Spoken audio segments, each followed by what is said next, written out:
My name is Evelyn Carter. I am 69 years old, and I never thought I would find myself standing in a courtroom fighting my own daughter-in-law. Yet there I was, clutching my phone like a lifeline as Amanda leaned toward me during the recess. Her lips, painted in perfect crimson, barely moved as she whispered, "I'll leave you with nothing, old hag." I should have felt fear.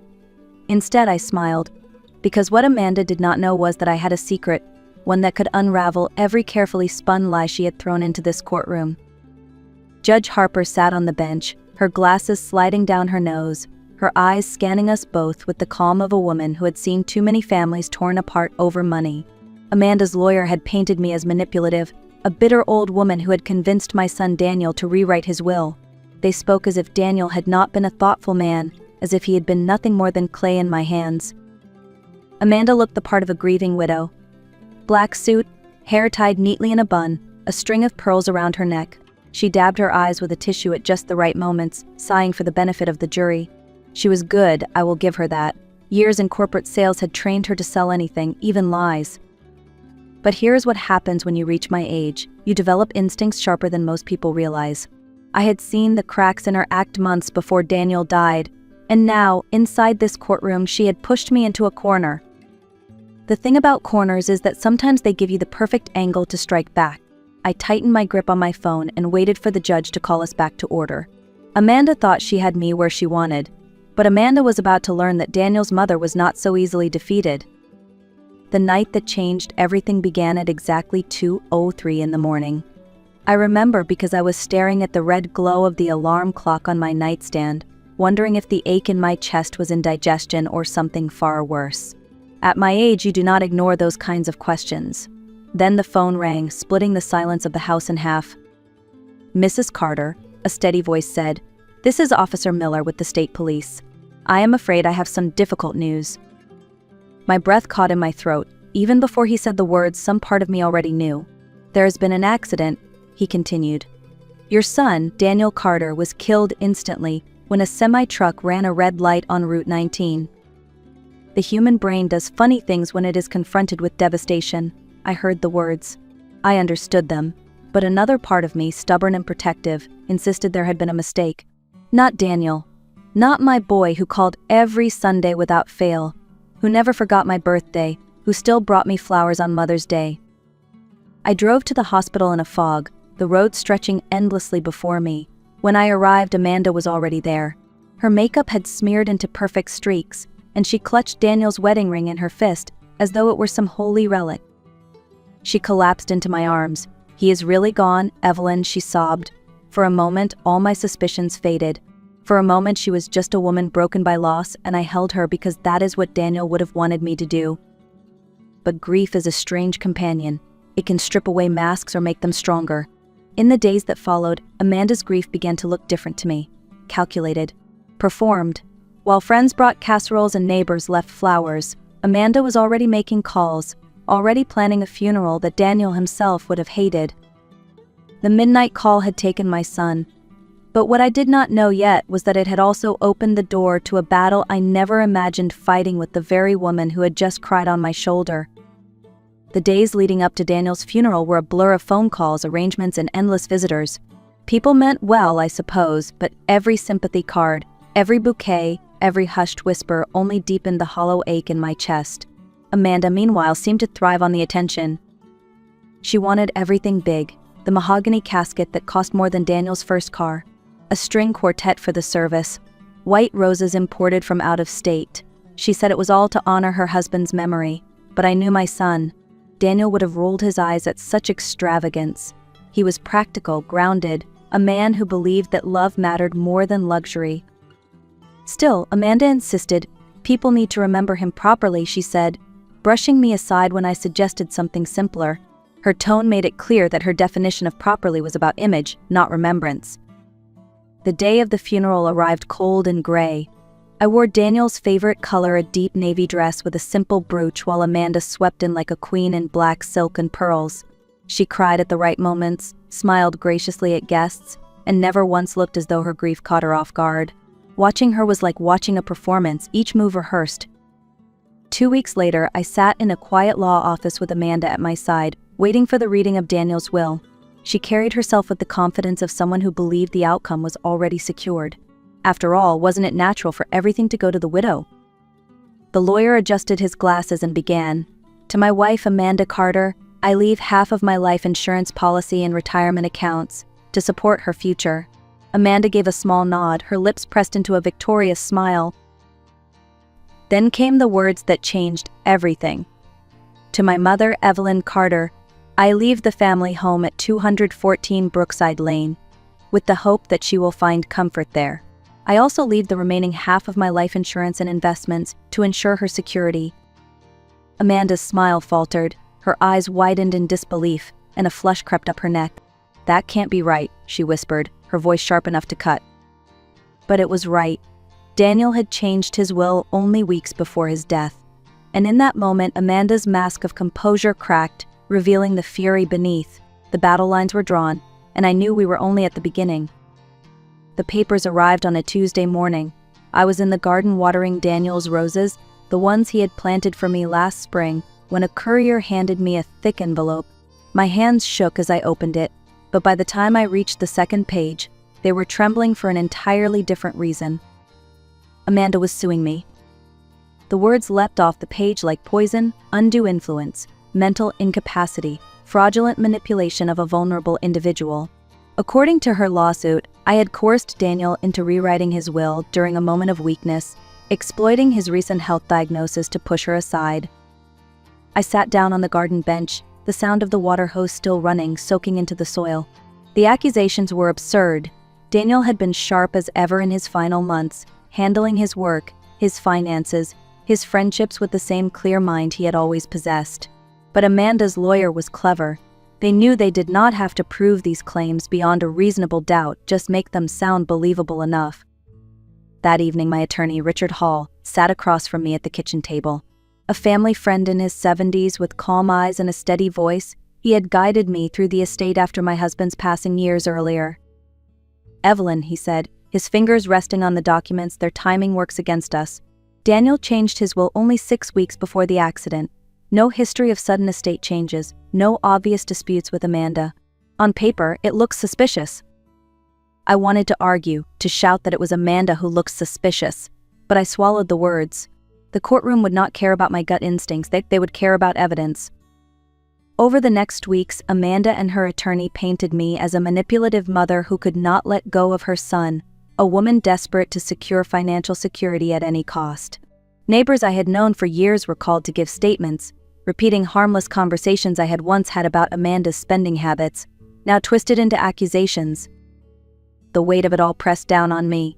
Grief had already drained my strength, and now the law was demanding more.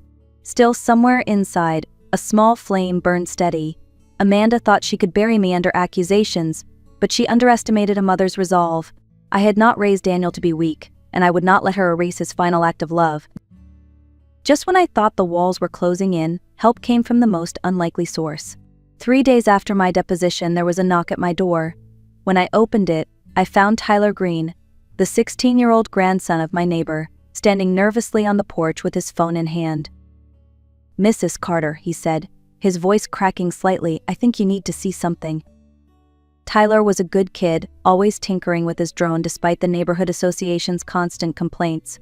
He shifted from foot to foot, holding out the phone like it was burning his hands. On the screen was a grainy video, shot from above with the drone's night vision camera. My breath caught. The timestamp read 11:46 p.m. the night before Daniel's funeral. And there, in the backyard of what should have been a house of mourning, was Amanda. Her arms were wrapped around a man who was most definitely not my late son. Tyler's face turned red. I wasn't spying, honest, I was just flying around like I usually do. But when I checked the footage later, he trailed off, uncomfortable. "Do you know who that man is?" I asked, my voice sharper than I intended. Tyler nodded. "Yeah, that's Mr. Rivera, Carlos Rivera. He works at the insurance office on Main Street. My mom gets her car insurance from him." Carlos Rivera. The name meant nothing to me at first, but a quick search later that evening revealed more than enough. Insurance agent, specialized in life policies, middle-aged, struggling financially. Exactly the kind of man who might find comfort in the arms of a widow, especially one with a large payout coming her way. As I replayed the video over and over, the pieces started to fall into place. Amanda's insistence on the lavish funeral, her confidence that she would inherit everything, her fury when she discovered the truth of the will. None of it was random. She hadn't just been grieving, she had been planning. I looked at Tyler, who was still fidgeting on my porch. "You've done something important here," I told him softly. "But you must not show this video to anyone else yet. Can you promise me that?" He nodded solemnly, and for the first time since Daniel's death, I felt a spark of hope. Amanda thought she had control of the story, but now, thanks to a boy with a drone, I finally had the beginning of the truth. That night I barely slept. I kept seeing the grainy drone footage in my mind. Amanda clinging to Carlos Rivera as though my son's death were nothing more than an inconvenience. By morning my grief had hardened into resolve. If Amanda wanted a war, then I would not sit idle. I began my own investigation, starting with something simple: our shared phone plan. Daniel had always been practical, and years ago he had added Amanda's number to our account to save money. As the account holder, I still had access to detailed billing records. It took hours of scrolling, but the pattern was unmistakable. Regular calls and text messages between Amanda and Carlos stretching back 8 months, long before Daniel's accident. 8 months. Their affair had begun almost immediately after Daniel's diabetes diagnosis, right around the time he started talking about revising his will. Next, I looked into Carlos Rivera. Public records showed his insurance office was barely staying afloat. He had a mortgage that was underwater, a 10-year-old car, and 2 kids in college. In other words, a man in financial strain, one who might be drawn to a widow with access to a large life insurance payout. Then I found something chilling. 3 months before Daniel's accident, Amanda had increased his life insurance coverage. The original policy was $200,000. Amanda pushed for it to be raised to $800,000, 4 times the amount. The more I uncovered, the clearer the picture became. Amanda wasn't simply a grieving wife lashing out in court. She was a woman who had been preparing for widowhood, planning every detail down to the last signature. I gathered everything: phone records, insurance documents, timelines of Amanda's meetings with Carlos. I filled a folder with evidence, each page another piece of the puzzle Daniel must have sensed but never shared. When I handed the folder to my attorney, Richard Hall, his eyes widened. "Evelyn," he said quietly, "this isn't just a defense anymore. This is a case of fraud." For the first time since Daniel's death, I felt the weight on my chest ease just slightly. I wasn't powerless. I had proof, and I was ready to use it. The courthouse smelled faintly of old wood and polished floors the morning we returned for the preliminary hearing.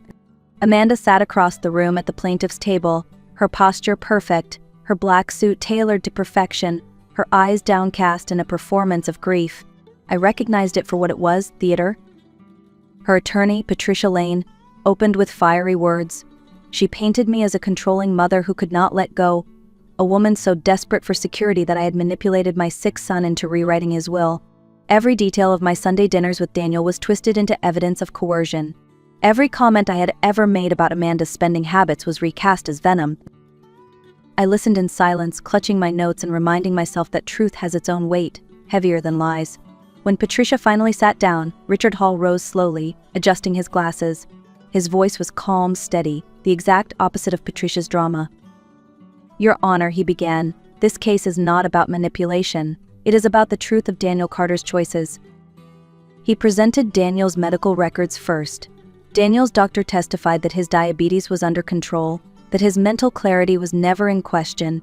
Patricia tried to suggest that the diagnosis itself had caused undue stress, but the doctor was firm. Daniel was optimistic, pragmatic, and focused on his future. Then Richard introduced the estate lawyer who had overseen Daniel's will update. The man testified that Daniel had been calm, deliberate, and specific about his wishes. He even requested that the changes remain confidential, explaining that he wanted to protect his family from unnecessary tension. Amanda's face remained composed, but I saw the twitch of her jaw when Richard laid out the phone records next. He read aloud the dates and times of Amanda's calls to Carlos Rivera, hundreds of them, beginning months before Daniel's accident. Patricia immediately objected, claiming the calls were irrelevant. Judge Harper overruled her, allowing the records to remain as evidence. Amanda shifted uncomfortably, whispering furiously to her lawyer. The tide was turning.